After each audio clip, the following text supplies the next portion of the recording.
We've all heard the phrase before, community over competition. But what does it actually mean? I can't speak for everyone, but here's what it's meant to me in the past 4 years. It's meant Chicago. This is the city I love, that I know. It's the city I've always wanted to live in and never want to leave. It's the place where my family's grown, where Sabria and I have raised 3 beautiful kids. They're the unequivocal center of my community, and without them I wouldn't be who I am. It's meant friends. I've met them at coffee shops, pizza parlors, random Facebook hangout groups, meeting people on a whim from an Instagram DM, taking risks on complete strangers and developing relationships with them, sharing spaces, sharing meals, sharing life together. I get to call my closest business partners my closest friends, something I don't take for granted. And it's meant leaving ego behind. When community is more important than getting ahead, the world changes. Sharing graciously, offering opportunities to others as much as I accept them, leading some projects and assisting in others. It means giving freely to see my friends succeed on their own accord. Because when one of us wins, we all win. And that gives us more and more opportunities to bring others up with us. Community over competition isn't just a catchy phrase that softens the hearts of millennial entrepreneurs. It gets at something deeper. It enables us to be better business owners, better artists, and better people. There are people around that are willing and waiting to step in. Don't be afraid to allow people in to what you're creating. None of us were meant to do this on our own.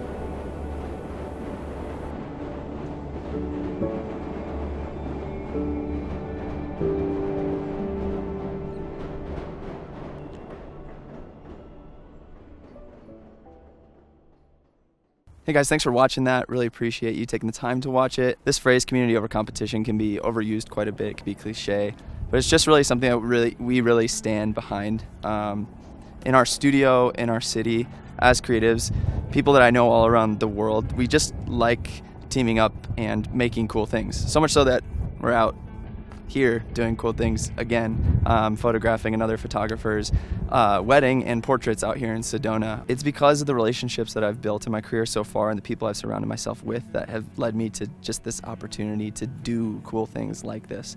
And there's always people around you, there's always people online, there's always people in your city that are willing to be that for you as well. So don't be afraid to step out and be a part of it and give back to your community and try to get this phrase to catch in wherever you live or whatever you're trying to build. I truly believe in everything we said in that film, whether it's cliche or not. And to kind of lean into that point even further, I want to thank our sponsor for today's video, Canva. You might be thinking on an artistic and meaningful film, like why the heck does Eric have a sponsor on this? It's because I wanted to make this film and pay my friends to help me make it. And so Steven and Gene and Mike all helped me with the production and the editing of this film. Mike and Gene went out with me to shoot that B-roll in Chicago. Steven is editing the whole thing. He directed it. He wrote the script, all that stuff. So I just want to let you guys know that with this sponsorship, I'm not just grabbing the bag and putting it in my pocket. I'm giving back, and I want to try to lead by example in showing that I can give back to my community and help my friends with work as well. Canva's really cool. We've actually been using it for a while now, building my educational content with PDFs. I've been working with my assistant Nami on creating those through Canva, and they have hundreds of thousands of other templates for anything you could think of as creative with making assets and providing content and making content online. They have tons of stuff for free if you just sign up for an account, but the pro account is really where you get even more. On top of the literal millions of assets you unlock with a pro account, you can also get tools to help you run your business even more efficiently, like the content planner that helps you schedule things like Instagram posts. Also in the pro account, we were able to upload my personal logo so we can include that in assets that we built inside of Canva as well. So if you're interested in checking out Canva Pro and all it has to offer, you can do a 45-day trial with the link in my description for free, 45 days for free. So just go check it out. Thank you again to Canva for sponsoring this video and making this happen so I could have my friends collaborate with me in this way. Now, I'm gonna send it over to Mike and Gene and Steven for how we shot this whole video and how we put it together. So today we're shooting on the Canon C200, shooting mostly with the 16 to 35 Mark II 2.8 lens. Also a little bit on the 24 to 70 Mark II. We have the Polo Pro matte box on here with mist and variable ND. We have the NTG4 Plus for our scratch audio and any audio we're doing. And I'm using a small HD monitor on here so I can see everything monitor on the Easy Rig. And you might be interested in what our BTS camera setup is, and I'll let Gene take that one away. Oh, hey, I'm shooting all the BTS today on a Canon R6. I've got a 24 tilt shift lens on it. I've also been shooting on a 24 to 70, and for audio, I've got the Rode VideoMic Pro. Steven might be using some of the footage for the BTS also for the main film as well, but hopefully you'll see some of the footage from the R6 sprinkled throughout the film for this video. Now, over to Steven. Thanks, Gene. So, as Eric mentioned earlier, I was in charge of writing, directing, and editing this entire film. And I just wanted to briefly break down each of those three categories to explain some of the decisions that went into each of them. One of the first things that I did was interview Eric just to get a better idea of what community actually meant to him. I interviewed Eric for about 45 minutes, and in that time, the three things that stood out to me most were Chicago, family, and friends. I knew those three components had to be represented in the film visually to some degree, and we also wanted to incorporate this idea of kind of dying to your own ego in order to participate in something larger than yourself. So after that interview, with all of those thoughts kind of swirling around in my head, that's when I got to actually writing out the script. I did all of this in Notion just so it was a little easier to collaborate with Eric, Mike, and Gene. They could see the workings of it in real time. And after I had a rough draft, honestly, there wasn't too much left to tweak, which leads us into the next stage of my responsibilities, at least, which was directing.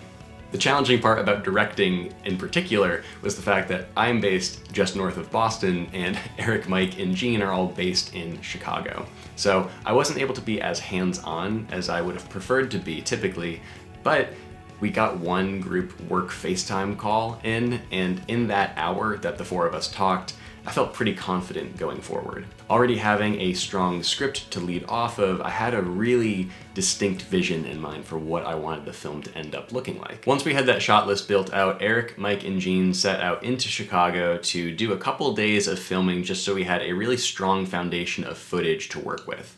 All of their footage that they got looked absolutely fantastic. Well done, guys. And that kind of brings us into the last portion of my responsibilities, which was the edit. As I got to work building out a general structure for the film with this brand new footage, Eric actually went back in time a little bit and started to find some archival footage to work with as well. Seeing as this is a very personal film to Eric, it only made sense to bring in some archival footage because that just adds a lot of emotion and depth to the film. There are a lot of callbacks to locations that matter to Eric a lot, or just to certain places and points in time in his career where just friendship and community are really poignant, and it, I think, made the film so much more compelling having all of those flashbacks to call back on. The edit itself wasn't too complicated. Everything was pretty straightforward as far as the footage is concerned, but I had a really fun time with the sound design of the film. Mike and Gene got great scratch audio out of all of the locations that they were shooting on, and I was able to pull some of that out and manipulate it in ways just to kind of immerse the viewer in the film a little bit more. In one clip, you can very clearly hear one of Eric's kids calling him daddy, which is just a really sweet little moment. So I kind of raised that up a little bit to cut through the mix when that was happening. And I also actually made a loop out of the sound of the subway system in Chicago to use as a pad underneath the entirety of the film, just as a way to immerse the viewer in the film a little bit more, and also to just kind of highlight Chicago again, because like we've said already, Chicago means so much to Eric, and any way to include elements of it in the film in a kind of under the radar way was really fun and kind of creatively rewarding as well. So from writing to directing to editing this film, I had an absolute blast working on it. Eric, Mike, and Gene are some of my closest friends, and this was just a joy from start to finish to be able to do something like this with them, even though we are physically separated quite a bit.